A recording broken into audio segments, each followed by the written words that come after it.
Bonjour à toi et bienvenue dans le podcast Les Sentiers du Possible. Je suis Alexandra Ridou, coach certifiée et fondatrice de Randose, pour t'accompagner à cheminer vers une vie pleine de sens et d'impact. Chaque lundi, je te partage mes réflexions et outils pour t'aider à atteindre les sommets de ton épanouissement. Et les mercredis, je te laisse découvrir une interview inspirante d'invités qui vivent la vie qui leur correspond vraiment. Ah, et j'ai oublié, je t'invite à écouter chaque épisode en marchant. Les neurosciences l'ont démontré, marcher te permet de prendre plus de recul, de développer ta créativité et ainsi prendre les meilleures décisions pour vivre la vie qui te fait vibrer. Salut Chloé, je suis ravie de te retrouver sur le podcast Les Sentiers du Possible. Comment vas-tu ? Salut Alexandra, je suis ravie d'être ici. Merci beaucoup, ça va très bien. Ah, trop bien. En plus, avec ce beau soleil, c'est le moment où le soleil influe énormément sur notre humeur et moi aussi, du coup, ça ne peut que aller avec un tel soleil. Pour ceux qui ne te connaissent pas, Chloé Demont, je me prends pas la tête à essayer de mal décrire ce que vous faites. Je trouve que c'est chacun qui décrit le mieux ce qu'ils font. Toi, comment tu te décrirais ? Écoute, je me décrirais comme une très grande optimiste, plus que la moyenne. C'est ce que disent aussi les gens, ce qu'ils peuvent décrire de moi. Et c'est vrai que je suis très, très optimiste. Je vais beaucoup avoir tendance, alors certains, selon, tu sais, c'est toujours les deux côtés de la pièce. Il y en a qui diront trouver des excuses. Moi, je dirais trouver des ouvertures et des possibilités. Et même dans la vie, dans les gens que je rencontre, je trouve toujours le positif à tout. Dans notre société, dans notre économie, dans nos problèmes géopolitiques actuels, je vois toujours le côté positif pour les uns et pour les autres. Et c'est pour ça que je suis à mon compte et que j'accompagne les gens et les indépendants en particulier, justement, dans leur croissance.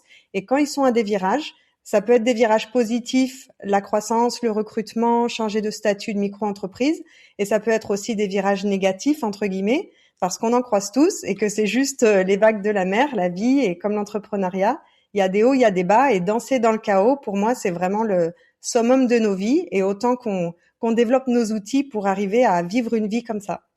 Ah, trop bien. On aura l'occasion de revenir sur ce truc de danser dans le chaos. J'adore le concept. J'aime bien commencer mes épisodes de podcast par une question qui est globalement souvent la même. Sur une échelle de 1 à 10, aujourd'hui, tu dirais que ta vie fait pleinement sens à quel niveau ? 10.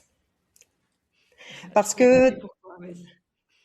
que d'une part, j'ai appris depuis, surtout les dernières années, à arrêter de voir le verre à moitié vide, à moitié plein, juste de dire, OK, là, si jamais, c'est triste à dire, mais si demain je me réveille pas, je veux qu'en fait chaque journée soit au top. Donc, chaque journée, je pose des actions pour que ce soit le mieux que je puisse faire, le mieux qui soit dans mes cordes à moi. Oui, j'ai des ambitions, oui, j'ai des aspirations, mais le fait d'être fier de soi, de se dire, OK, là où je veux aller et là où j'en suis, c'est aussi très important. Et puis, toi aussi, tu as des enfants, moi, j'ai des enfants. Et en tant que maman, c'est nos premiers auditeurs et voilà, les premiers spectateurs de nos vies et de nos manières de faire. Donc, c'est vrai que ça peut paraître peut-être hautain ou quoi que ce soit de dire 10, mais non, c'est vraiment 10 parce que je pense que là où j'en suis, d'où je pars, où je vais, en fait, c'est parfait comme c'est. Chaque jour, je fais du mieux que je peux et voilà, j'ai posé des actes les uns après les autres pour faire en sorte que maintenant, à 41 ans, ça y est, je sais enfin ce que je veux vivre, comment je veux le vivre et je passe à l'action tous les jours avec cette destination-là. Ah, trop bien, ça se sent que tu es à ta place. Et justement, tu as toujours eu ce 10 sur 10 ou historiquement, il y a eu des moments où tu étais en totale perte de sens ? Ah non, totalement, plein de fois en totale perte de sens, même plein de fois dans l'année, plein de fois parfois dans la journée. Mais c'est ça qui est beau, c'est qu'à chaque fois qu'on se remet en question, que ce soit un peu ou pas beaucoup, que ce soit une grosse perte de sens ou une petite du lundi matin parce qu'on doit revoir toute notre stratégie, parce que biologiquement on est des femmes et qu'avec le cycle, tous les mois, on a un petit creux de la vague ou un gros. Tout le temps, il peut y avoir des pertes de sens, mais c'est plus des pertes de sens comme j'ai pu avoir plus jeune, où je pouvais être, accablée par des pensées négatives, où vraiment je voyais pas le bout du tunnel, où je me remettais énormément en question et où je remettais tout en question. Je sais que maintenant, ça fait vraiment partie de moi en fait, et que je suis, tu sais, on parle souvent de état d'esprit de croissance ou pas de croissance, bah c'est exactement ça. Je pense que pour être entrepreneur, c'est des qualités qu'il faut développer. C'est le fait de justement toujours remettre en question. Et je pense que c'est très sain d'avoir des pertes de sens, parfois c'est des maladies, des burn-out, ça va très très loin. Mais pour moi, en plus, je suis très spirituelle et j'ai beaucoup de croyances. Tout le monde a des croyances, mais moi, je crois vraiment que c'est comme si notre âme se rappelait à nous un petit peu à chaque fois, en fait, par les appels au corps, par les appels de nos rencontres, des événements, des échecs, qu'on peut appeler ça des échecs ou des non-résultats immédiats, parce que ça nous arrive aussi souvent sur notre parcours. Et je trouve que c'est sain parce que du coup, c'est comme si ça nous remettait sur notre itinéraire de GPS, en fait. On est sur l'itinéraire et du coup, hop, il y a un itinéraire bis. Hop, je me pose la question, je m'assois, je regarde, j'écoute comment c'est à l'intérieur, qu'est-ce que ça dit, oui, non. Et je pense que c'est très sain de pas être la tête dans le guidon. Et si c'est tous les jours qu'on a des pertes de sens, tant mieux en fait. On est en train de grandir, quoi. J'adore cette philosophie du coup, en anglais, growth mindset, où c'est exactement ça, en fait. Chaque jour, j'apprends des nouvelles choses et chaque jour, je m'améliore. Et si on revient un peu, du coup, sur ton parcours, t'as pas toujours été dans l'entrepreneuriat. Il me semble que tu as fait un passage dans le salariat. Qu'est-ce qui t'a fait te lancer dans l'entrepreneuriat?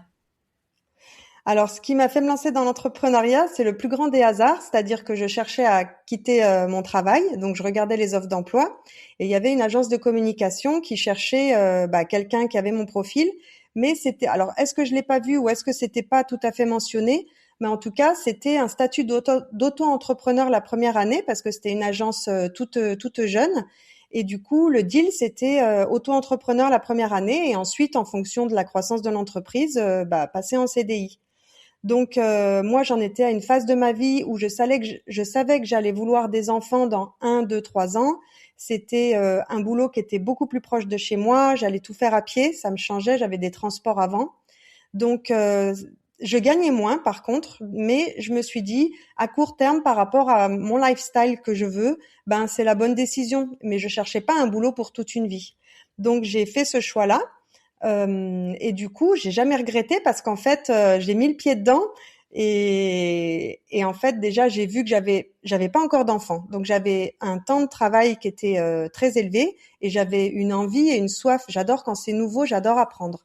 Donc, en fait, je me suis vraiment prise au jeu et donc, j'ai fait mon temps plein 35 heures avec cette agence et en fait, j'ai créé des cartes de visite et je suis allée déjà dans l'immeuble de cette agence pour donner ma carte aux entreprises et aux PME qui avaient pour voir s'ils n'avaient pas besoin de moi pour que je fasse, je me disais, 5-6 heures de plus par semaine, de nouveaux clients, voilà, sur des petits formats. Et dans l'immeuble, il y a un courtier en assurance qui avait besoin d'un profil comme moi et du coup, j'ai trouvé mon deuxième client et du coup, je me suis retrouvée à bien aimer ça et très vite, dans les premiers mois, je me suis dit, non, même s'il y a CDI, au final, il n'y a jamais eu proposition de CDI parce qu'ils étaient aussi sur un modèle freelance avec beaucoup de personnes externes. Donc ça s'est jamais fait, mais je suis restée plusieurs années avec eux, mais avec mes autres clients en même temps. Mais pour le coup, moi c'était l'opérationnel que je faisais dans les entreprises, j'étais vraiment couteau suisse. J'étais au service ADV, à la comptabilité, aux achats pour les lignes de production, au planning. Donc c'était très opérationnel, mais finalement toutes les premières tâches qu'un entrepreneur ou qu'une entreprise qui grandit doit savoir faire. En fait, c'est les premiers recrutements souvent. Ouais. Donc ça, moi, c'est ce que je savais faire. Mais c'est sûr que vendre, c'est la première casquette qu'il faut avoir en tant qu'entrepreneur et la casquette de commercial, je l'avais pas non plus. Mais il a fallu, en fait, moi, souvent, c'est l'inconfort de rester dans une situation qui est plus douloureuse et plus pénible que de passer à l'action.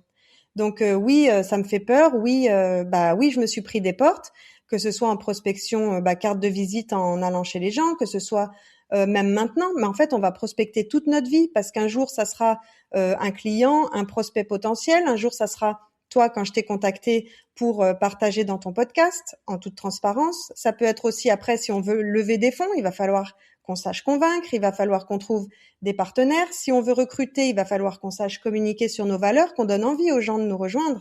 Donc, cette capacité à vendre, non, je l'ai pas eue. Et surtout, elle s'apprend en se prenant des portes. Clairement, c'est les noms qui font... Alors, on le lit partout et on l'entend partout. Mais en fait, il faut s'y frotter, quoi. Il faut se frotter à ça. Il faut se frotter aussi... comme de manière générale à une vie qui nous convient pas pour qu'on puisse se dire ok ben non ça vraiment j'en veux plus et je le mets à l'écart. Et la prospection, aller au contact des gens, c'est comme quand on va pitcher ou réseauter dans des soirées, c'est loin d'être confortable. On va faire un pitch, on va faire un bid, les gens ils vont nous dire attends tu peux redire, j'ai rien compris à ce que tu me dis, tu fais quoi en fait, t'es coach, t'es ceci, t'es cela. Bon ok allez je reprends, ok je vais me former, je vais faire ceci et je vais m'entraîner en fait. Mais c'est comme de la musculation. Le muscle, en fait, et d'apprendre à marcher, c'est pareil. On a tendance à croire que les choses, elles viennent toutes seules. Mais l'enfant, il tombe combien de fois avant de savoir marcher? Et on va jamais se dire, oh mince, il est vraiment en position d'échec, le pauvre, il va jamais y arriver. Ouais, mais du coup, euh, je comprends là ce point de quand la situation initiale elle est plus inconfortable, il n'y a pas d'autre choix qu'y aller. Mais dans ton cas, là, si je reprends au moment où tu es en poste freelance pour l'entreprise et que tu vas démarcher l'immeuble, j'ai pas l'impression qu'il y ait une urgence ou que ta situation elle soit si inconfortable que ça. J'ai l'impression que tu pouvais t'en passer. Qu'est-ce qui a fait que tu as eu cette motivation justement à sortir de ta zone de confort et y aller? Bah du coup c'est l'envie, c'est vraiment l'envie c'est comme on parle de feu intérieur à l'intérieur de nous, c'était vraiment ça, c'était vraiment l'envie d'un truc excitant, un nouveau jouet à découvrir et puis la pas du gain en fait hein, clairement, c'était de pouvoir créer. Moi j'avais toujours été salariée, dans ma famille, il y a zéro entrepreneur et beaucoup de fonctionnaires de la fonction publique ou hospitalière, éducative, etc. Donc pour moi, le job à vie, c'est vraiment le modèle que j'ai toujours vu. Et là, de pouvoir créer de l'argent par moi-même, pouvoir arriver à gagner plus et à sortir à l'époque, c'était en 2017 et tu vois le salaire c'était quoi, peut-être 2000, 2005 max. Si je pouvais faire 3000, 4000, alors oui, il y a des charges, mais clairement avoir des jolies vacances et pouvoir voyager un peu plus, ça c'était un bon moteur, oui. Ok, ouais, donc c'est le moteur de ce que te permettra d'avoir plus d'argent, enfin, ce que l'argent que tu auras en plus te permettra de faire, c'est ça? Ouais. Ok, top. Et du coup, pourquoi avoir quitté cette première entreprise? Si tu l'as Laquelle de quittée. Là, du coup, tu étais dans cette fameuse entreprise qui t'a embauché en freelance. Hmm. T'es encore dedans ou pas? Non, non, je suis pas dedans. Ça, c'était en 2017. Ouais. Donc après, j'ai eu. Alors moi, j'ai quitté le salariat pour entre guillemets du grand confort. C'est-à-dire que ce client, du coup, je suis restée à plein temps chez eux pendant plusieurs années. Après, l'activité a un peu diminué, donc je suis passée sur des heures un peu plus petites.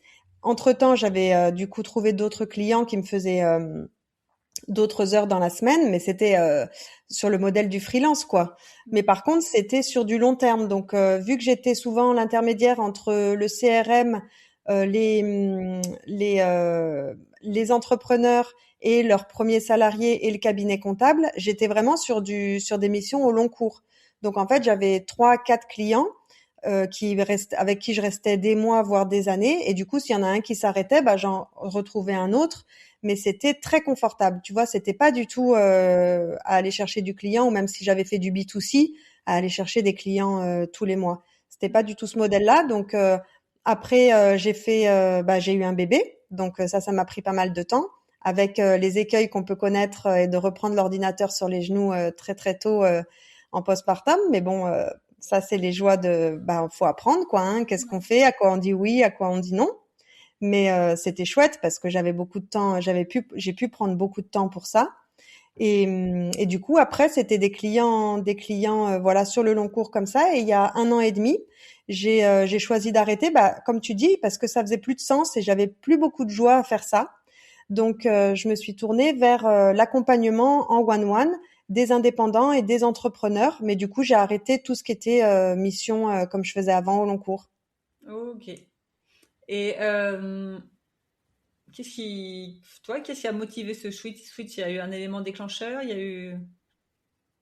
La joie, franchement, la perte de joie, quoi, le fait de me retrouver devant mon ordinateur. Alors depuis le Covid, j'étais que à distance quasiment, donc ça c'était top parce que quand on a des enfants au niveau logistique, c'est quand même très très pratique.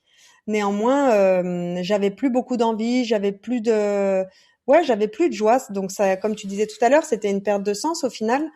Et c'est ça qui a motivé. Et puis moi, je suis vraiment Partisane, par exemple, dans mon parcours, tu vois, j'ai fait une petite formation pour accompagner les gens en fin de vie. Alors, j'accompagne pas les gens en fin de vie, mais néanmoins, je suis vraiment très au clair sur le fait que la vie, elle est courte et que c'est pas dans 10 ans, quoi.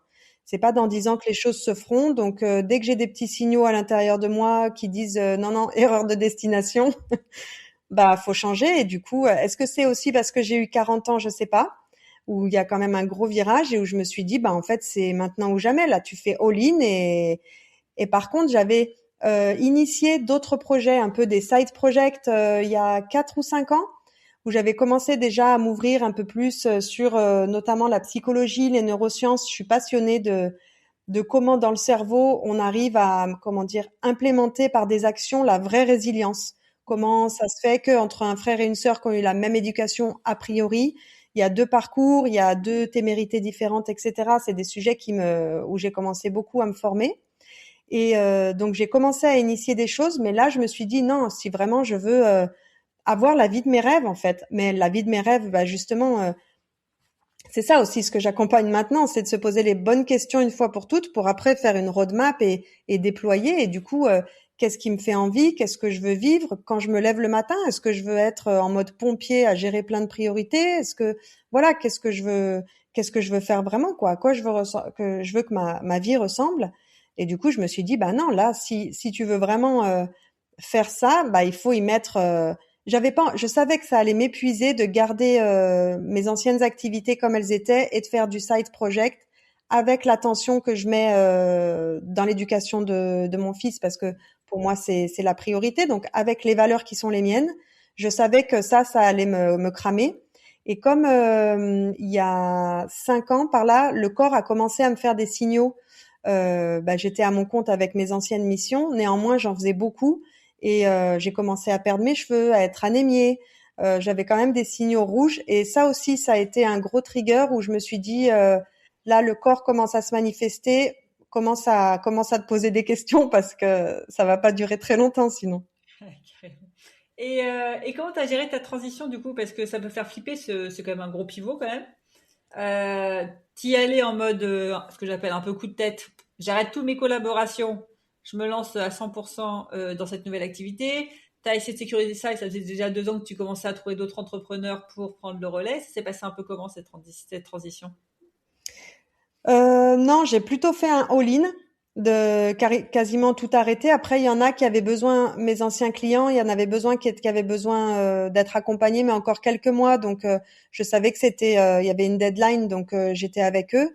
Néanmoins, j'ai quand même fait un all-in. Après, moi, je suis très partisane de la pluriactivité en tant qu'entrepreneur, en tant qu'indépendant, de vraiment se poser la question de où sont les richesses dans notre vie, où est-ce qu'il y a de la ressource. Et parfois, c'est des ressources qui sont complètement inconfortables. Alors moi, je suis pas allée jusque là, mais tu sais, par exemple, retourner vivre chez ses parents, vendre sa maison principale pour partir faire un tour du monde.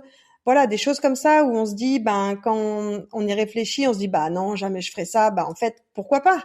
C'est quoi un an dans sa vie et quel est l'enjeu, quel est l'objectif? Voilà, c'est tout notre écosystème qu'il faut regarder. Donc, je suis partisane moi, et puis je change beaucoup aussi d'activité parce que bah, je vais me passionner sur une saison sur les neurosciences. Là, pour structurer aussi cette passion-là, j'ai passé ma certification de préparatrice mentale pour sportifs, donc pour accompagner les sportifs, mais surtout parce qu'en fait, ce sont des outils et toi, dans ton travail, je suis sûre que tu les utilises aussi. En fait, mais la préparation mentale, c'est juste, ça regroupe tout ça, tout ce qui est utilisé, tout ce que les coachs ou comme toi tu peux utiliser. Et du coup, j'ai fait ça. Et même pour les salariés qui sont encore salariés, et même pour les personnes qui resteront salariés, parce que bah parfois on n'a pas le choix, clairement. Soit on n'a pas le choix, soit on peut pas, soit diverses raisons. Je pense que le pluriactivité, c'est quand même la solution. Je pense personnellement, on va pas parler politique, mais je pars du principe que je n'aurai pas de retraite. Donc, je construis quelque chose qui soit en dehors de ça. Donc oui, ça nécessite de lâcher tout ce qui était sécurité à un moment donné pour construire. Donc, ça va être de la diversification.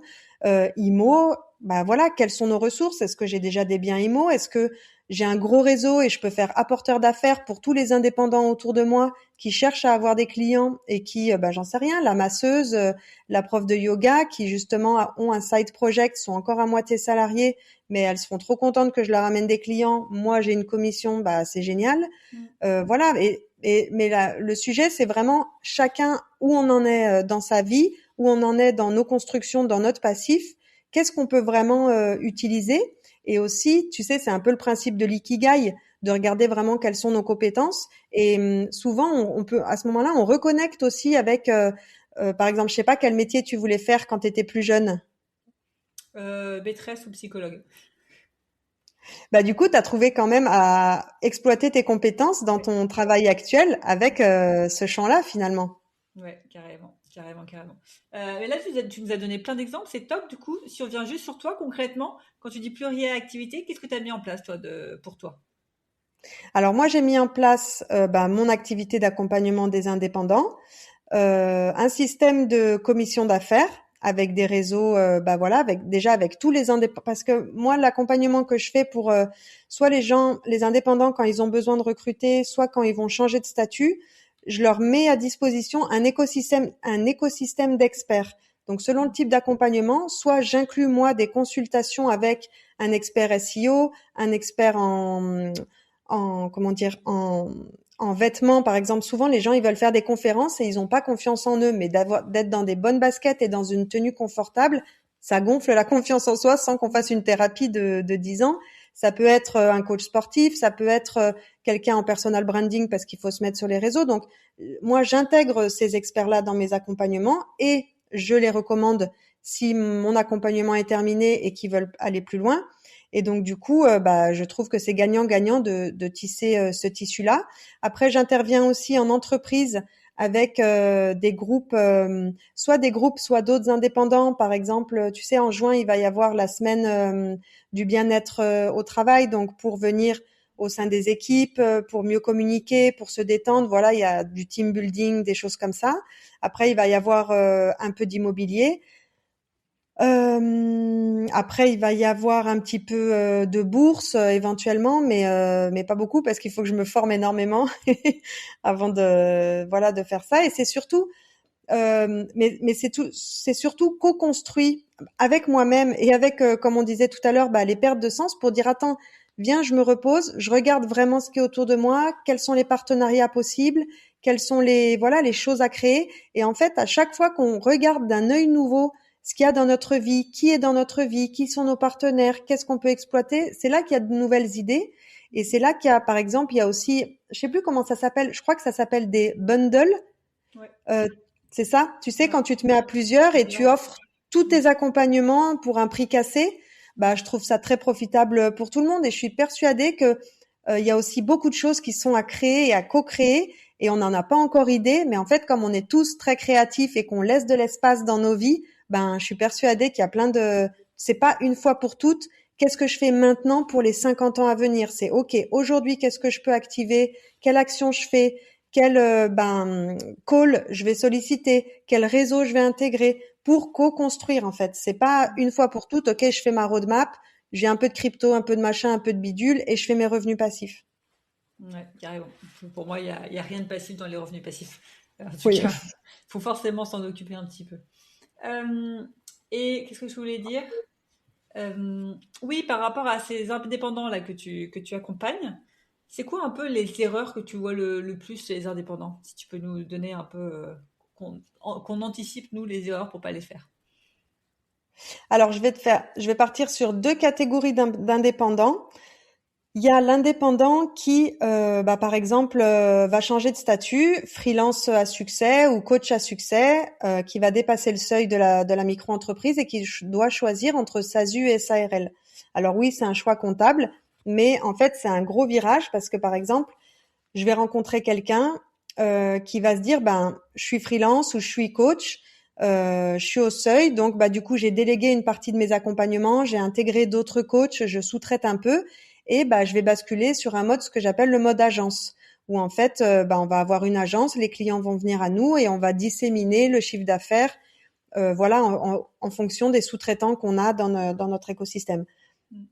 Je dis pas que c'est un bon ou un mauvais modèle. Je pose la question de, en fait, c'est quoi la vie que la personne veut? Parce que un mode agence, ça veut dire qu'on est CEO pompier, ça veut dire qu'on va gérer tous les impondérables, tous les rushs, on va être là au brief, on va être en contact avec clients, on va être le réceptacle des problèmes à gérer. Alors c'est ça la casquette d'un CEO, mais en fait, est-ce que c'est ça qu'on veut vivre?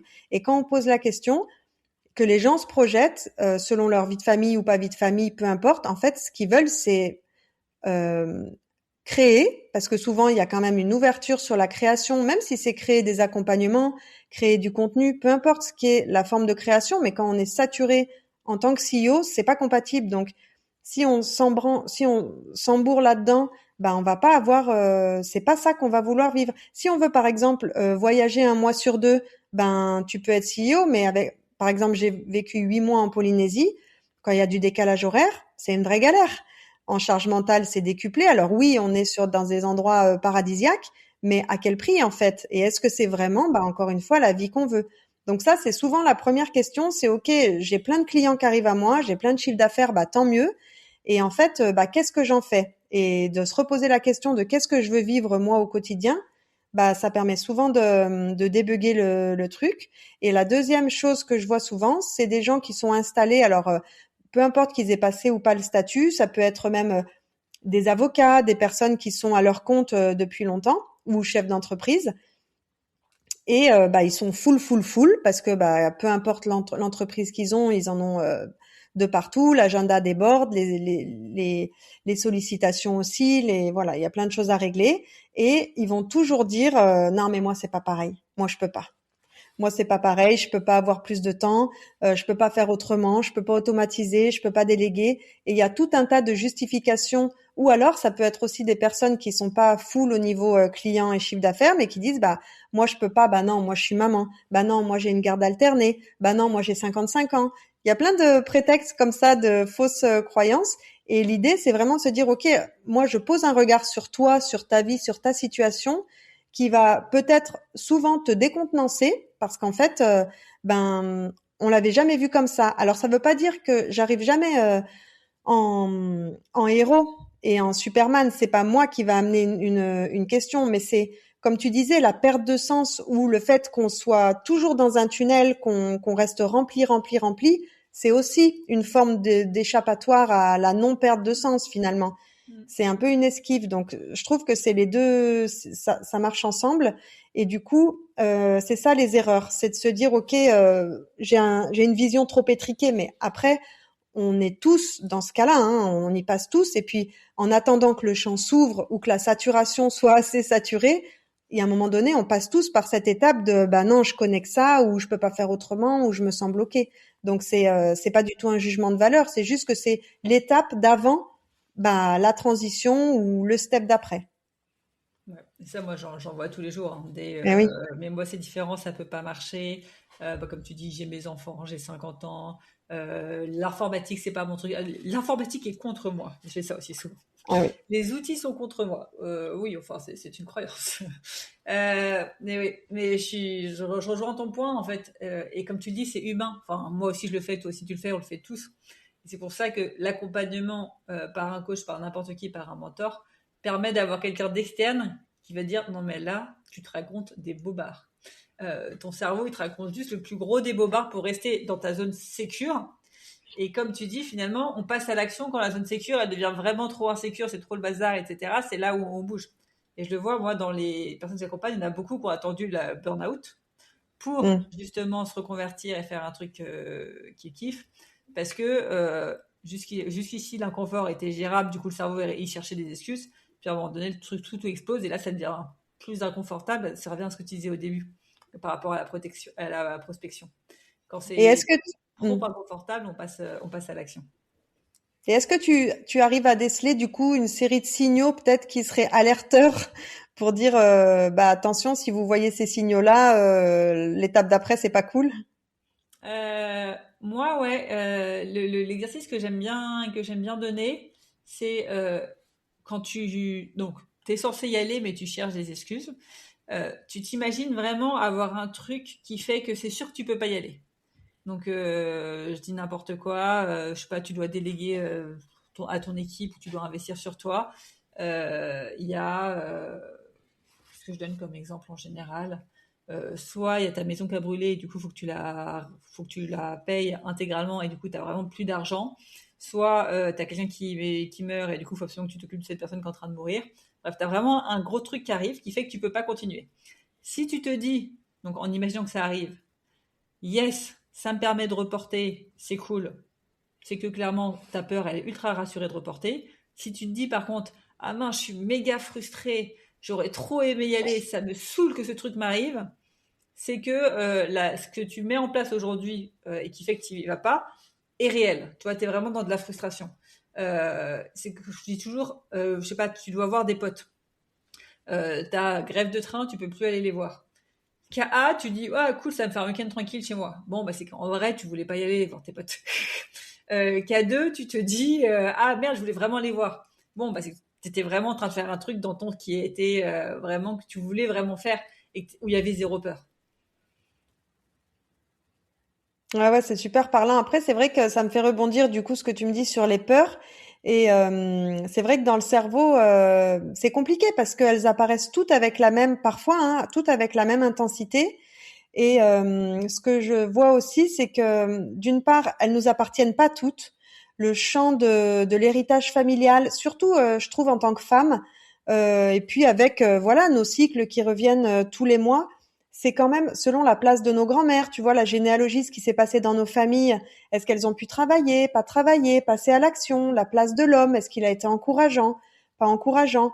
Est-ce que du coup, ça c'est la première question, enfin c'est le premier sujet, je trouve, de la peur. On fait tous avec, mais du coup d'arriver à ce discernement, déjà de les poser par écrit et de se dire ok, ça me vient. Est-ce que c'est à moi? Est-ce que j'accepte de le garder aussi? Est-ce que je peux arriver à le lâcher? Et je te rejoins tout à fait sur le fait d'être entouré de personnes. Tu sais, on dit qu'on est la somme des 5 personnes qui nous entourent. Et du coup, je crois aussi que quand on veut aller plus loin, alors avec les podcasts, les vidéos YouTube et comme tout ce que toi tu proposes, c'est vraiment, je trouve, on peut vraiment se faire une bulle pour pouvoir goûter à notre ambition et vraiment en faire l'expérience. Et c'est vrai que moi, j'ai tendance à pas à plutôt être hermétique, à demander l'avis des autres autour de moi, parce que justement, ce sont des personnes qui ne sont pas arrivées là où je veux aller. Et j'avais entendu ce conseil aussi une fois de dire si la personne vous donne un conseil, mais qu'en fait elle s'y est pas, tu sais, en québécois on dit elle s'est pas rendue, c'est peut-être pas un bon conseil parce qu'en fait souvent c'est des peurs qui arrivent aussi de l'extérieur de notre entourage et quand on veut passer à l'action, on peut parler à nos copines, à nos parents, à nos conjoints, mais en fait, c'est leur peur qui va se révéler. Donc, faut faire gaffe au ping-pong parce que du coup, comme tu dis, c'est pas, enfin, faut faire attention, quoi. Ouais, et là je rejoins vraiment ton point. Dans les débuts, je trouve qu'on fait vite l'erreur de demander conseil un peu à tout le monde et tu ferais quoi, et tu ferais ci et tu ferais ça. Mais demander des conseils à des personnes qui sont au même stade que vous ou qui sont en un stade en dessous, genre par exemple vous êtes dans l'entrepreneuriat et vous posez des conseils à des salariés, c'est un peu se tirer une balle dans le pied. Et je le vois en ce moment, je sais pas si toi c'est pareil, mais dans le secteur du coaching business quand même, c'est pas le moment de gloire. C'est difficile pour pas mal de personnes. Et je me focalise et je fais vraiment cet effort de dire, OK, telle personne, elle m'a dit qu'elle avait des super résultats. Je me focalise sur la personne qui a des super résultats et pas sur celui qui m'a dit que en ce moment c'était la crise et qu'il n'y a pas des bons résultats, etc. Parce que sinon, quand on se focalise sur la personne qui va dire, par exemple, c'est difficile, c'est la crise et tout, instinctivement, notre cerveau, il fait quoi? Il va dire, ah ouais, non, non, en ce moment, c'est le bazar. Ah ouais, mais c'est pour ça que j'y arrive pas. Et puis, ça procrastine, ça procrastine. Alors que quand on se focalise sur quelqu'un qui est là où on aimerait être et qui justement va dire, bah non, c'est facile, ça marche, là, notre cerveau, il a envie d'y aller, quoi. Go. Ouais, ouais, tout à fait. Et puis c'est vraiment un mécanisme, c'est le biais de confirmation. C'est-à-dire que notre croyance ne va que être confirmée par notre entourage, par des signes, si on croit aux signes, aux plumes, aux oiseaux, à un cœur ou je sais quoi. Tout va confirmer en fait ce qu'on pense et c'est tout à fait humain et naturel. Et c'est vrai que après c'est le principe du marketing, hein, c'est aussi océan rouge ou océan bleu. Le business du coaching entre guillemets, il y a de beaucoup de gens qui en font et du coup c'est un marché où il y a pléthore de possibilités, mais tant mieux en fait. Ça veut dire que justement il y a de quoi faire et je trouve que c'est très bon signe. Mais c'est vrai que de se couper de ce que les gens peuvent dire, moi je préfère ne pas demander l'avis et rester dans ma bulle et être un peu autiste et ne pas demander en fait l'avis des gens et passer à l'action. Et puis de toute façon, on va pas mourir quoi. On va pas mourir d'une action de merde, on va pas mourir d'un reproche, de toute façon, on le voit tous, même par exemple sur LinkedIn, tu vois les débutants qui prospectent et on est nous-mêmes débutants du prochain palier. Donc oui, on a des tournures parfois qui sont maladroites. Oui, on va se faire conseiller par Claude ou ChatGPT et on n'aurait pas dû écouter son conseil. Donc peu importe en fait, juste passons à l'action. Écoutons ceux qui réussissent, ceux qui y arrivent et parce que ceux qui disent aussi qui sont négatifs et qui cultivent cette négativité, ils ont aussi quelque chose à y gagner. Donc tant mieux s'ils découragent les autres. En fait, c'est aussi une stratégie pour rester sur le marché et pas partager. C'est vrai que moi, je suis vraiment je pense qu'on a tous à y gagner et qu'on est plus forts tous ensemble et qu'on a tous une corde à notre arc et que il faut aussi savoir dire là non, toi telle personne, je ne peux pas t'accompagner, je suis pas la bonne personne. Par contre, appelle Alexandra, je sais que elle peut sûrement t'aider et en fait, on est tous complémentaires et c'est comme si on était une constellation dans le ciel. Il y a toutes les mailles du filet et il y a de la place pour tout le monde en fait. Et je trouve que c'est ça l'enjeu, c'est ça l'ikigai, c'est de trouver nos singularités. Et on l'entend beaucoup avec l'IA et tout ça, c'est ça qui va nous sauver, c'est ça qui va faire qu'on sera reconnaissable, c'est ça qui va faire qu'on sera choisi et que ce sera pour ça que émotionnellement, ça va résonner avec quelqu'un. Et passons à l'action en fait. Au pire, on a un itinéraire bis de notre GPS qui va se remettre. Donc c'est que en faisant qu'on apprend et il faut passer à l'action en fait. Et on n'aura pas de résultat immédiatement. Ça, c'est inévitable. Donc, il faut aussi faire le deuil de cette addiction qu'on a tous à la reconnaissance immédiate, au résultat immédiat. Et peut-être qu'il va falloir passer 6 mois, 1 an, 2 ans sans résultat. Mais après, c'est comme le bambou, en fait. Pendant plusieurs mois, il est en végétation sous la terre et après, il pousse. Et là, ça pousse. Mais c'est vrai que pendant les 6 mois, 1 an, 8 ans, 20 ans, c'est un peu le désert de Gobi, mais faut y aller, faut faire les actions, on devient plus fort, on devient plus costaud et après on avance et il y a d'autres choses qui se construisent dans tous les cas et c'est ça qui est magnifique, c'est qu'on n'arrivera peut-être pas au point où on voulait aller, mais par contre le chemin aura été merveilleux et on sera tellement fiers de nous que c'est tout ce qui compte pour moi quoi. C'est super joli. Je pense qu'on va arrêter l'épisode limite sur ce conseil-là parce que je trouve que tu as très bien résumé cette chose de à un moment donné, il faut passer à l'action. On n'en sait rien si c'est la bonne, si c'est pas la bonne. Bon, ouais. Et comme tu dis, il faut tirer plusieurs fois avant d'avoir la cible, comme tu donnais l'image du bambou que je trouvais très juste. Et je pense que c'est en fait le meilleur conseil qu'on peut donner à tout entrepreneur, le fameux test and learn. Tu passes à l'action, t'apprends, tu passes à l'action, t'apprends, tu passes à l'action, t'apprends. Tu sais pas quand ça va marcher. Moi, j'aime bien dire à mes clients, alors ça les décourage un peu par moment, mais 80% des actions que vous allez faire ne vont pas donner de résultats. Mais il faut les faire pour avoir les 20% qui vont donner des résultats. Donc, à un moment donné, c'est, comme tu dis, se détacher du résultat immédiat et se dire, voilà, je construis quelque chose, je plante des graines et ça finira forcément par prendre. Merci à toi, Chloé. Est-ce que tu aurais un dernier conseil pour ceux qui nous écoutent par rapport à l'entrepreneuriat? Un dernier conseil, toujours revoir les socles de notre pyramide. Nous sommes la pyramide, les socles, c'est la vitalité, c'est le sommeil, l'alimentation, le mouvement. S'il n'y a pas ça, biologiquement, ça va partir en sucette. On n'aura pas l'énergie, on va avoir des pensées limitantes, des pensées qui sabotent. Donc, mettons dans notre agenda 30 minutes de mouvement dans la journée chaque jour. Faisons-le, ne procrastinons pas, ne le repoussons pas, quelles que soient nos conditions familiales, on peut toujours le faire. Et le fait de chaque jour faire cette action-là, en fait, on sera fier du travail accompli déjà avec ça. Et du coup, c'est le premier pas pour moi pour être solide et tenir en fait et vraiment avoir la vie de nos rêves.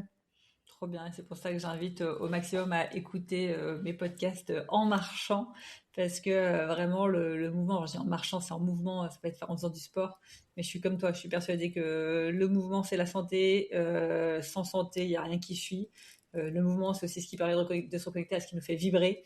Donc, on a besoin de se reconnecter à cette vision. Et du coup, ça me fait une superbe transition pour chaque épisode termine par une question, par exemple, de coaching à méditer justement en musique et en marchant ou en mouvement. Est-ce que tu as une question soit que toi, tu aimes bien régulièrement te poser, soit que tu t'es posé un jour et tu as dit « Waouh, mais cette question-là, c'est game changer, il faudrait la poser tous les jours que nos auditeurs pourraient se poser également. » Pour moi, elle est centrale, c'est un pilier aussi de mes accompagnements et que je m'applique à moi-même.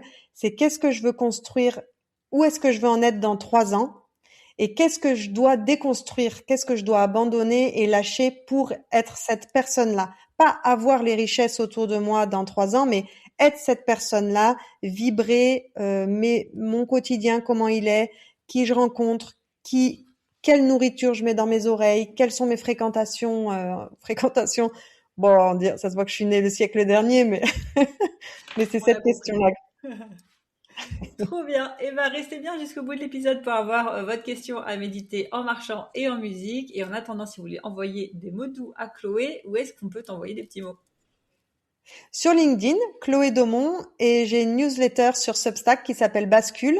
Et tous les dimanches, j'envoie des petits mots doux pour donner de la force et surtout pour débugger des questions sur la croissance des entrepreneurs précisément. Trop bien. Et ben, je mettrai les liens en descriptif de l'épisode. Un grand merci à toi, Chloé, pour nous avoir partagé ton parcours, mais aussi ces précieux conseils sur l'entrepreneuriat. Et je te dis à très vite. Merci. Bye bye. Merci. Ciao.